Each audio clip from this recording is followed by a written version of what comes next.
Hello, everyone. Welcome to Teamwork Design, where we strive to design life from conversation to communication. I am your host, Terry Mera. You know how they say once burned, twice shy? At least in the antiques business, reputation is everything.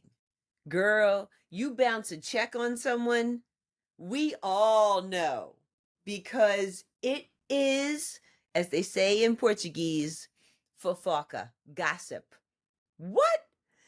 You have never met more washerwomen in your life than you have met antique dealers.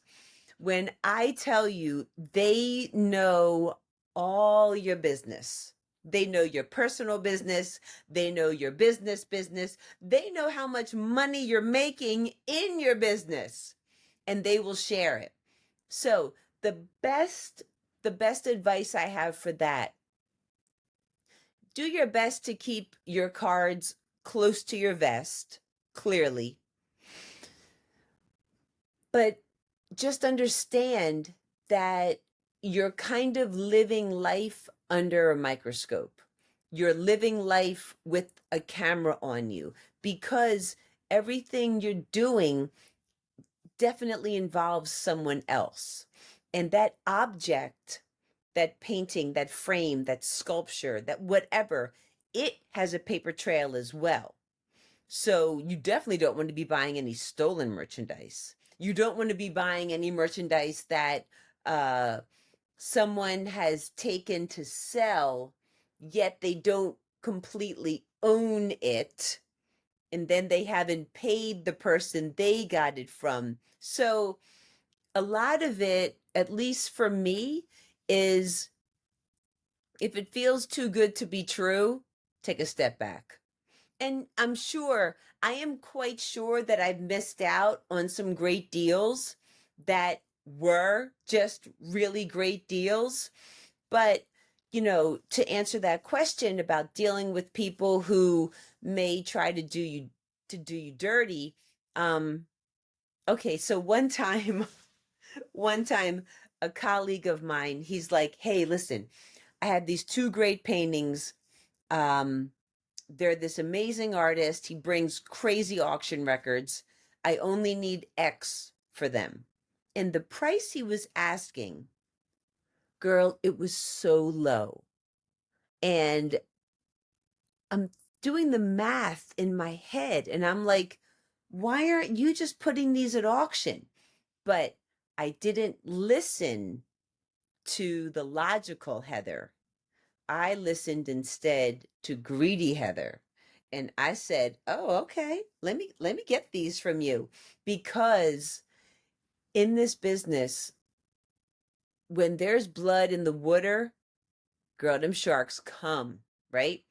And I had watched other people do it, and from the outside, my perception watching was that those people who were the sharks, that they were moving up that food chain, and I was still, just treading water, and they're climbing. So I said, let me be a shark, let me do this.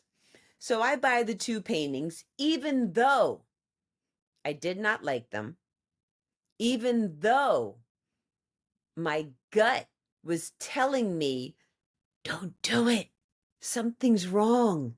I didn't listen. I put both into auction. And guess what? They were both fake. Yes, they were fake paintings. Now, you could say, okay, like my colleague knew they were fake and he was passing them off on me. Or you could say maybe he didn't know, whatever. But at the end of the day, I knew. And so to answer that question, I think we all know when we're dealing with someone who has just bad intentions for us. However, we can often be misled, but we do the misleading, whether it's romance or money or power or wanting to climb that ladder, whatever we have put into our minds that we will then achieve because we're going to get that shortcut route, that easy route, that fast route. Girl, there is no shortcut, easy, or fast route to the top. It is this circuitous, horrible, going backwards, sideways, straight down route. That is the way to success. So, how do I deal with those people? I learned my lesson. I burned myself. I bought 2 fake paintings, and I said to myself, I am going to listen to my gut here on out, no matter what. No matter if in that moment I think I'm such a sucker, I could totally do this. You can't. You can't out con the con man. You can't outmaneuver that that smooth talker because that's not who we are. We're just out there grinding, taking it step by step. And I have a girlfriend in Philly, and she always says this. She says, enjoy the process. And I love that. Like I love that. And she's a teacher in Philly public schools. Her name is Ryan. And she's out there and she's putting in that good work and she's doing her best. And she's saying, enjoy the process. Because when you're enjoying those moments of failure and going backwards and watching other people climb so much faster than you have to realize that you are taking it step by step for you. So when people come into your life or they cross your path and perhaps they present to you a deal too good to be true and they have some malintentions, you really do know. And you just have to listen. You have to forego that easy, fast shortcut. And you got to enjoy the process.